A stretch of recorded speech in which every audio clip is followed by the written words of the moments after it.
Good morning student. Next हमारा topic है हम पढ़ते हैं इम्प्रूवमेंट ऑफ क्रॉप्स, जिसमें हमने पढ़ा था प्लांट बिल्डिंग, सॉइल इम्प्रूवमेंट। अब हम पढ़ेंगे protection from paste and weeds. अब पेस्ट और वीड्स से हम कैसे बचा सकते हैं? जैसे हमारी क्रॉप रेडी हो जाती है, अब हमें उसे बहुत सी डिजीज़ और इंसेक्ट से बचाना है ताकि वो ख़राब ना हो। तो डिजीज़ जो प्लांट्स को होती हैं वो कौन सी होती है? वायरस से, बैक्टीरिया से, नेमाटोड से, फंजाई से होती हैं। अब इससे बचाने के लिए हम लोग क्या करें? कुछ केमिकल स्प्रे कर सकते हैं, जिसे हम पेस्टिसाइड्स बोल सकते हैं, नेमाटोसाइड्स बोलते हैं। पेस्टिसाइड मतलब जो पेस्ट को किल करे, नेमाटोसाइड जो नेमाटो को किल करे। और कुछ जैसे पेस्टिसाइड दिए हुए हैं यहाँ पे parathion, malathion, DDT, dichloro, diphenyl, trichloroethane, BHC, benzene, hexachloride.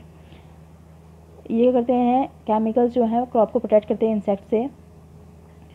अब इसका एक ड्रॉबैक ये है कि इतने पेस्टिसाइड जो होते हैं ये स्पेसिफिक नहीं होते। ये नहीं है कि सिर्फ उनको ही ख़त्म करेंगे, ये हमारे लिए भी क्या है, हार्मफुल है। तो साइंटिस्ट एक ऐसा केमिकल बनाने की कोशिश कर रहे हैं जो क्या करें, स्पेसिफिक हो, जिसे हम बायोसाइड्स भी बोलेंगे, जो सिर्फ पेस्ट पे ही काम करें। नेक्स्ट है स्टोरेज। अब जैसे हो गया हमारा क्रॉप बन गई, हमने उसकी प्रोटेक्शन भी कर ली पेस्ट एंड वीड से, अब हमें इसको स्टोर करके रखना है। अब डेवलपिंग कंट्री में क्या होता है, इंडिया में जैसे there is acute shortage of food, यहाँ खाने की बहुत कमी है। तो यहाँ पे important reason for the storage of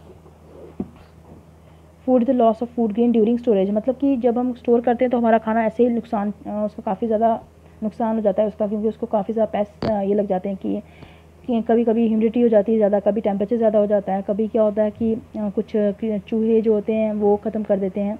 तो हमें उनसे बचाना है उसको। तो ये लिखा हुआ है रैट्स ही हमारे 25% जो है खाना ख़राब कर देते हैं, प्रोडक्शन जो होती है साल की।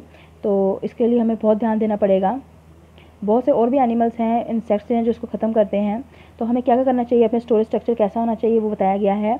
एक तो ये ईज़िली साफ़ होना चाहिए, जब उसको साफ़ करना चाहिए कर सकें। वाटरप्रूफ होना चाहिए।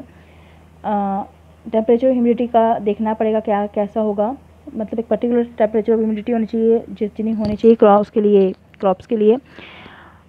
एक ऐसी जगह होनी चाहिए जहाँ पे ट्रांसपोर्टेशन ईजिली हो, रोडेंट्स और रैट से प्रोटेक्टेड हो, रेगुलर चेकअप हो सके, मतलब देखा जाए कि कोई प्रॉब्लम तो नहीं है।